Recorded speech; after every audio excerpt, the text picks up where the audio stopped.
So పర్టికులర్గా వానాకాలంలో మనం చూస్తే జ్వరాలు ఎక్కువగా ఉంటాయి. అందరికీ చలి జ్వరాలని లేదంటే ముక్కులు పట్టేయడం, ఆ తర్వాత ఉబ్బసం వ్యాధి ఇలాంటివన్నీ ఎక్కువగా కనిపిస్తూ ఉంటాయి. ఈ ఎలర్జీలు కూడా ఈ పర్టికులర్ సీజన్లో ఎక్కువనే.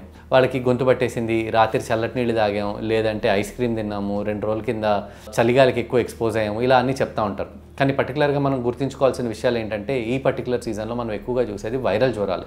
సో ఈ వైరల్ జ్వరాలతోటి మనకి ఇలాంటి గొంతు పట్టేయడం, ముక్కులు పట్టేయడం, ఆ తర్వాత దగ్గు, జలుబు, ఆ తర్వాత కొంతమందికి ఉబ్బసం వ్యాధి ఉన్న వాళ్ళకి కొంచెం ఆయాసంగా అనిపించడం, ఇలాంటివన్నీ జరుగుతూ ఉంటాయి. సో ఇప్పుడు కోవిడ్ వ్యాధా, లేకపోతే ఫ్లూనా, లేకపోతే మరేమైనా జలుబుకి ఇంకేమైనా వైరస్లు కాజ్ చేస్తున్నాయా అనేది మనం ఎలా తెలుసుకోవాలి? సో ప్రైమరీగా ఒకటి ఏంటంటే కోవిడ్లో ఎక్కువ వరకు ఆల్మోస్ట్ ఇప్పుడు ఓవర్లాప్ అవుతుందండి, ఫ్లూ జ్వరాలతోటే ఓవర్లాప్ అవుతుంది.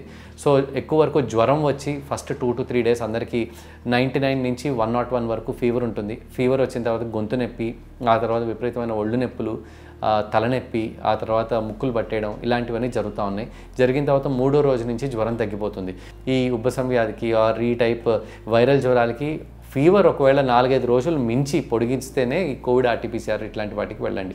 లేకపోతే మనకి ట్రీట్మెంట్లో పెద్దగా చేంజెస్ ఉండవు. కోవిడ్కి ట్రీట్మెంట్ అయినా సరే, లేకపోతే జలుబులకి ట్రీట్మెంట్ అయినా సరే ఆల్మోస్ట్ సిమిలర్గానే ఉంటుంది. సిమ్టమాటిక్ ట్రీట్మెంట్ మాత్రమే ఇస్తాం. ఎటువంటి విధమైన యాంటీబయాటిక్స్ని వాడాల్సిన అవసరం లేదు. పర్టికులర్గా అందరూ ఎజిథ్రోమైసిన్ ట్యాబ్లెట్లు అని చెప్పి వాటిని విటమిన్ గోళీలాగా వేసుకుంటూ ఉంటారు. ఎజిథ్రోమైసిన్ అనేది యాంటీబయాటిక్. వీలైనంత వరకు ఎజిథ్రోమైసిన్ అవాయిడ్ చేయండి అన్లెస్ డాక్టర్ గారు ప్రిస్క్రైబ్ చేస్తే తప్పించి. ఈ మలేరియా జ్వరాలు ఇవన్నీ ఇంతకుముందు లాగా లేవండి. బట్ ప్రైమరీగా డెంగ్యూ ఆల్మోస్ట్ 90% దోమకాట వల్ల డెంగ్యూనే మనం ఎక్కువగా చూస్తూ ఉన్నాం. డెంగ్యూ కూడా ఒక రకమైన వైరసే. ఈ డెంగ్యూ వైరస్ వల్ల కూడా మనకి ఏంటంటే విపరీతమైన జ్వరం రావడం, ఆ తర్వాత ఒళ్ళు నొప్పులు రావడం, తలనొప్పి రావడం, ఇలాంటివన్నీ ఉంటాయి. సో డెంగ్యూ జ్వరానికి మిగతా ఈ ఉబ్బసం కాజ్ చేసే వైరస్లకి డిఫరెన్స్ ఎలా ఉంటుందంటే డెంగ్యూలో గొంతు నొప్పి కానీ జలుబు కానీ ఉండవు.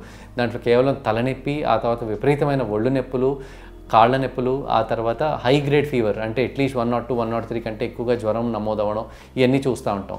సో కనీసం మీకు 2 రోజులు దాటిన తర్వాతనే డెంగ్యూకి మనం టెస్టులు చేస్తే మంచిది. ఫస్ట్ 2 daysలో జ్వరం రాగానే టెస్ట్కి వెళ్తే డెంగ్యూ నెగిటివ్ వచ్చే అవకాశాలు ఉంటాయి అన్నమాట. మినిమం 48 గంటల తర్వాత అన్నా సరే మీరు టెస్ట్కి ఇవ్వాలి. డెంగ్యూ ప్రొఫైల్ అంటామన్నమాట. ప్రైమరీగా dengue NS1 antigen, dengue IgM, IgG ఇలాంటి టెస్టులు చేయించడం వల్ల మనకి డెంగ్యూ జ్వరమా కాదా అని మనం నిర్ధారించవచ్చు.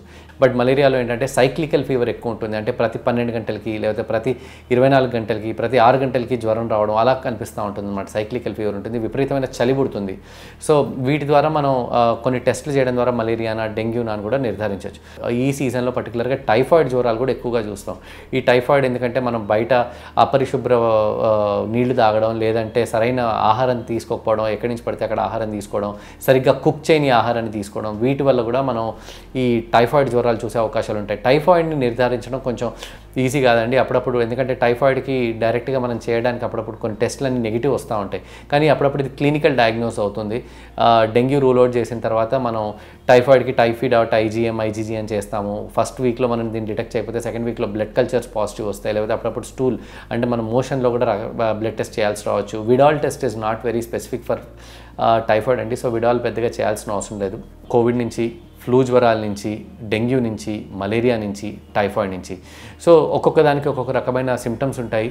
సో 2 days దాటిన తర్వాత కూడా మీకు జ్వరం తగ్గట్లేదు అంటే ఖచ్చితంగా మీరు దగ్గరలో ఉన్న జనరల్ ఫిజిషియన్ని కన్సల్ట్ చేసి ఆయన దగ్గర నుంచి సరైన మందులు తీసుకోవడం, యాంటీబయాటిక్స్ని వీలైనంత వరకు అవాయిడ్ చేయడం, ఇలాంటివన్నీ చేయడం ద్వారా ఈ వర్షాకాలంలో మిమ్మల్ని మీరు జాగ్రత్తగా కాపాడుకోవచ్చు.